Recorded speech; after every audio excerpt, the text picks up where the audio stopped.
오늘은 8월 24일 창세기 13장 1절부터 18절까지입니다. 먼저 1절부터 3절입니다. 아브라함이 애굽에서 그와 그의 아내와 모든 소유와 롯과 함께 네겝으로 올라가니 아브라함에게 가축과 은과 금이 풍부하였더라. 그가 네겝에서부터 길을 떠나 베델에 이르며 베델과 아이 사이 곧 전에 장막 쳤던 곳에 이르니 아브라함은 애굽에서 호되게 실패의 경험을 한 뒤에 다시 하나님의 약속의 땅으로 올라옵니다. 맨 처음 하나님께 제사 드렸던, 예배했던, 제단을 쌓았던 베델로 올라오게 됩니다. 그리고 하나님께 다시 예배의 장소로 오게 되는 것을 보게 됩니다.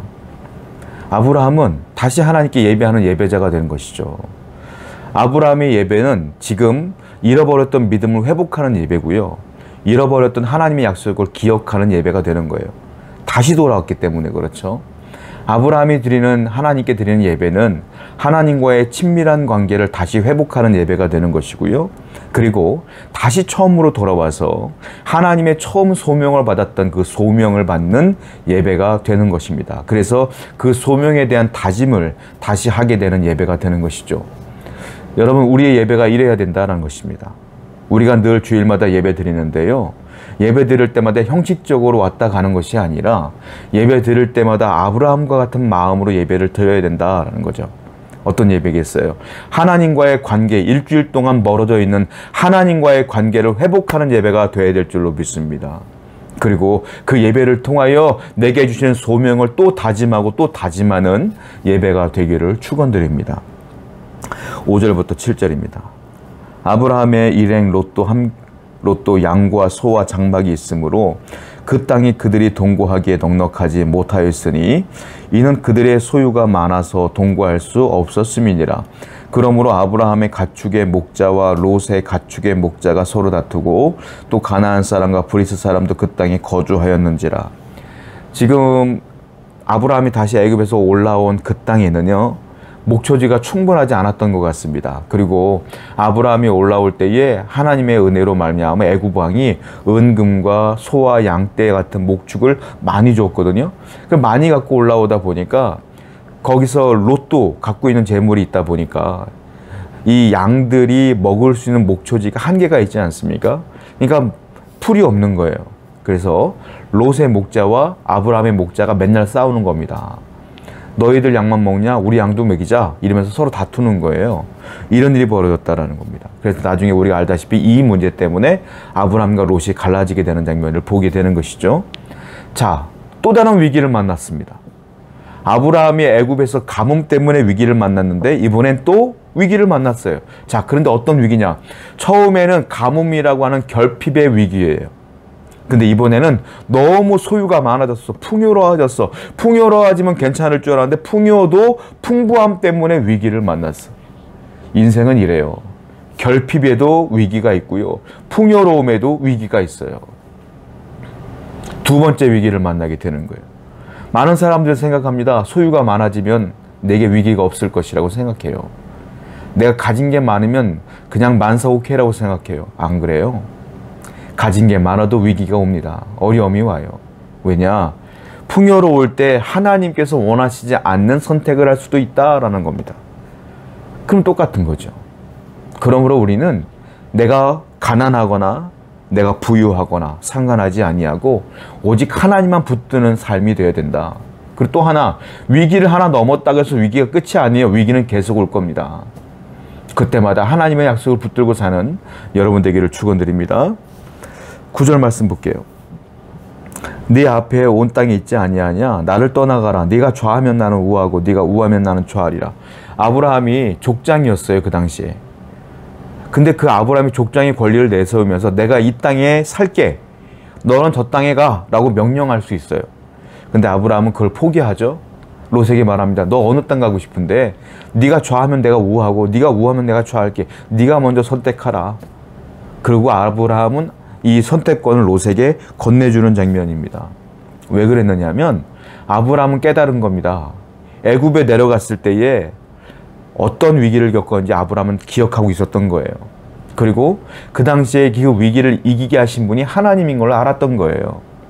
그래서 아브라함은 어떤 믿음이 있느냐면 내가 보기에 좋은 땅이 아니라 하나님이 계신 땅이 좋은 땅인 걸 아브라함이 안 거예요. 애굽이 아무리 좋은 땅이라 할지라도 거기서 큰 위기를 경험했기 때문에 이제 나는 하나님이 있는 곳에 있을 거야. 네가 좌하면 내가 우하고 네가 우하면 내가 좌할게. 하나님은 나와 함께 할 거니까 라는 믿음이 있는 거예요. 아브라함은 그 위기를 통하여 성숙해진 겁니다. 여러분 그렇습니다. 하나님이 계신 땅이 풍요로운 땅이에요. 언제나 하나님을 선택하는 여러분 되기를 축원드립니다. 10절부터 13절입니다. 이에 롯이 눈을 들어 요단 지역을 바라본즉 소알까지 온 땅에 물이 넉넉하니 여호와께서 소돔과 고모라를 멸하시기 전이었으므로 여호와의 동산 같고 애굽 땅과 같았더라.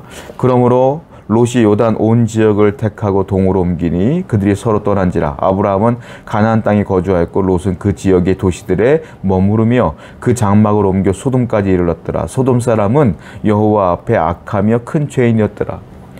롯이 그 말을 듣자마자 좋다 생각했던 것 같아요. 그리고 동서남북을 쫙 바라보는데 제일 좋은 땅이 보여요. 거기가 어디냐? 소돔과 고모라 땅인데 그가 어떻게 표현하냐면 그 땅이요 딱 보니까 물이 넉넉하고 여호와께서 소돔과 고모라를 멸하시기 전이었으므로 여호와의 동산 같고 애굽 땅과 같았더라. 애굽이 풍부한 땅인데 그 땅 같았어요.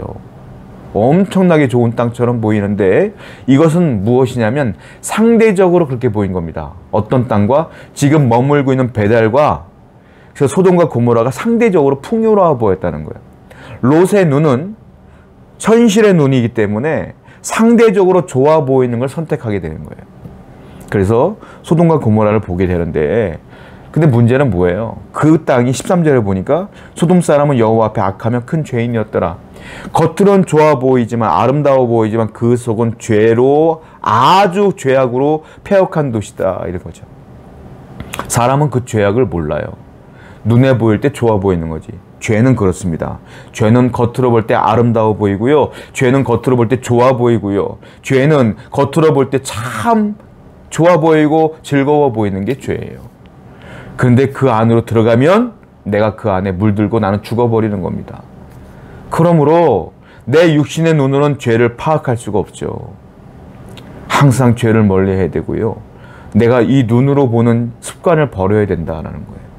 언제나 뭘 해야 될까요? 하나님께 판단을 맡겨야 돼요.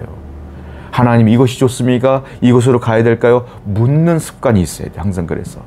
어떤 결정을 할 때 여러분 눈으로 보지 마시고 항상 기도함으로 결정하시는 여러분 되기를 축원드립니다. 14절부터 16절입니다. 롯이 아브라함을 떠난 후 여호와께서 아브라함에게 이르시되 너는 눈을 들어 너 있는 곳에서 북쪽과 남쪽 그리고 동쪽과 서쪽을 바라보라. 보이는 땅을 내가 너와 네 자손에게 주리니 영원히 이르리라.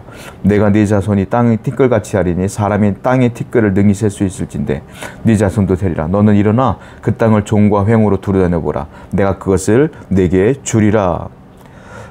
아브라함은요 하나님께서 롯이 떠난 뒤에 아브라함에게 놀라운 복을 주시는데 동서남북을 봐라. 내가 이 모든 땅을 너에게 줄 것이다. 롯은 소돔과 고모라를 땅을 바라보고 갔지만 아브라함에게 모든 땅을 주겠다는 거예요. 이 모든 티끌들이 너의 백성이 될 것이라고 말하는 거예요. 놀라운 복을 주십니다. 근데 아브라함을 생각해 보자고요. 아브라함이 한 일이 뭐가 있어요? 아브라함이 이런 축복을 받을 만한 자격이 있나요? 아브라함이 한 건 하나도 없어요. 하나님이 일방적으로 주는 거예요. 그래도 일방적으로 주더라도 이유가 있을 거 아닙니까? 아브라함이 이런 복을 받을 자격이 있습니까? 이유가 있습니까? 이유가 있어요. 무엇이냐면 아브라함이 한 건 하나뿐이 없어요. 롯은 상대적 가치로 하나님의 땅과 소돔과 고모라를 바라봤고 그리고 더 아름다워 보이는 소돔과 고모라를 선택했어요. 아브라함 하나만은 다 했어. 뭐냐? 상대적 가치로 현실을 본 것이 아니라 절대적 가치로 현실을 본 거예요. 절대적 가치가 뭐예요? 상대적으로 볼 때 소돔과 고모라가 좋아 보이지만 절대적 가치, 즉 하나님만 바라보면 하나님이 여기 있으면 이 땅이 저 땅보다 더 좋은 땅이야 라고 믿은 거예요. 이 믿음이 아브라함에게 있었던 거예요. 그거 하나. 그리고 행동을 한 게 없어. 그냥 아무것도 안 하고 그 믿음만 지키고 있었던 거예요. 그랬더니 하나님이 이 놀라운 복을 주더라. 여러분들이요 복을 받는 비결은 여러분들이 선행을 해서 받는 게 아니에요. 여러분들이 착해봤자 얼마나 착해요? 여러분들이 잘해봤자, 도덕적이어봤자, 윤리적이어봤자, 인품이 좋아봤자 얼마나 인품이 좋아요? 여러분들이 놀라운 복을 받을 만한 인품입니까? 그렇지 않아요. 하나님은 우리의 인품을 보고, 인격을 보고, 우리의 선행을 보고 복을 주시는 분이 아니에요. 뭘 보고? 절대적 가치를 인정하고 그 가치대로 살아가는 우리의 믿음을 보고 복을 주시는 분이다. 오늘도 그 믿음을 지키며 어디서 있든 무엇을 하든 하나님만 바라보는 여러분 될 때에 놀라운 복이 임할 줄로 믿습니다. 기도합시다. 우리에게 절대적 가치의 믿음을 주시옵소서. 그 믿음을 지키기를 원합니다. 예배할 때 늘 하나님의 은혜를 전하고자 다짐하며 하나님과 친밀한 관계를 유지하는 자가 되게 하여 주옵소서. 예수님의 이름으로 기도드렸습니다. 아멘.